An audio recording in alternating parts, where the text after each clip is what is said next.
Greetings, Deborah's Tree family. It's Reverend Sage here, and I'm so pleased to be offering a devotion this month in this home stretch to Christmas morning.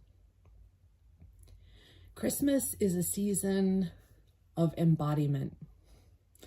There couldn't be a more embodied story than a story of God being born into the life, the physical form, the physical life of Jesus Christ. And so it is a season to remember the sacredness, the importance of our own embodiment of the spiritual life. In many ways, I see the invitation of embodiment as the heart of the Christian story and very much the heart of the new church story. Much of what Swedenborg was reacting to and railing against was a disembodied faith.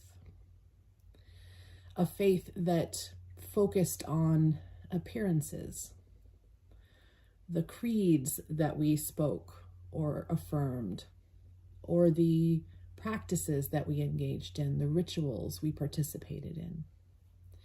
For many generations, and still very much today, many people see faith as a performance or a set of ideas that we believe on Sundays or in our high holy moments, and then we discard for more practical concerns the rest of the week.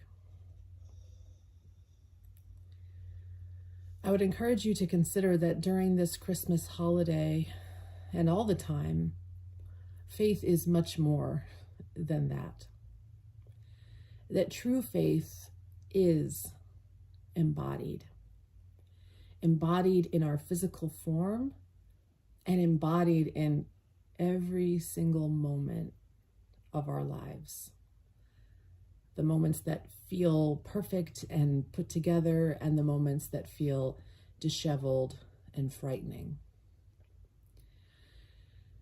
And that all of us are in a process of becoming more and more embodied, becoming more and more integrated, the spiritual aspects of ourselves and the physical.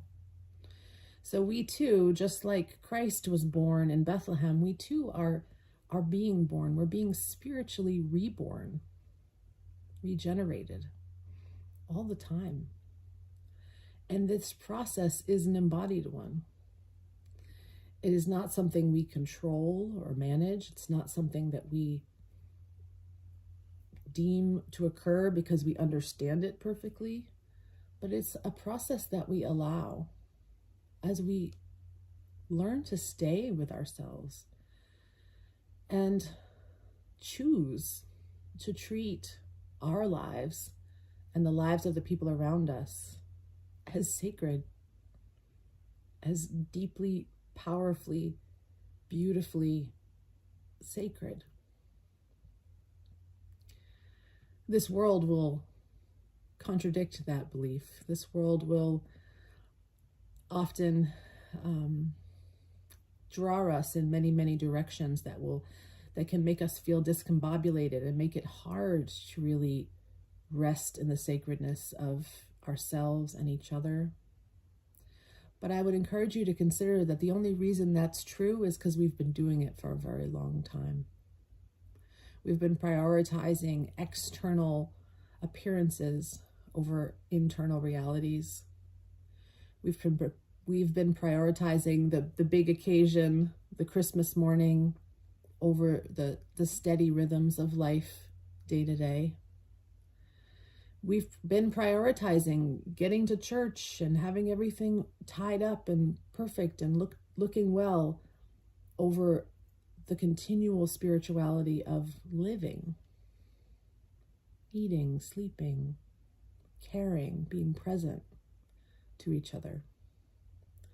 So if you're feeling pulled in many directions, know that you're not alone, that this is the reverberations of generations of choices, and that now, right now, we can choose differently. We can choose to embody the spirituality that is beyond occasion or appearance or performance. The spirituality that says that God is giving us life and we are recipients of that life right now, in the bodies we have, in the lives that we have, in the moments that we are in.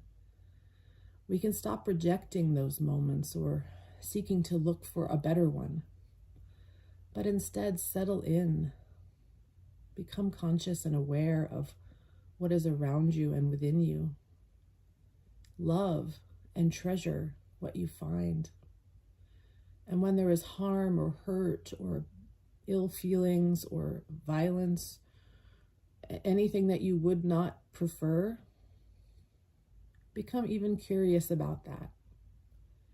Wonder what that experience is telling you about your own growth and regeneration. And maybe even love in the midst of it, so that you can choose differently, so that we can choose differently, and begin to truly embody this new church that is coming into being now and always. Merry Christmas, friends.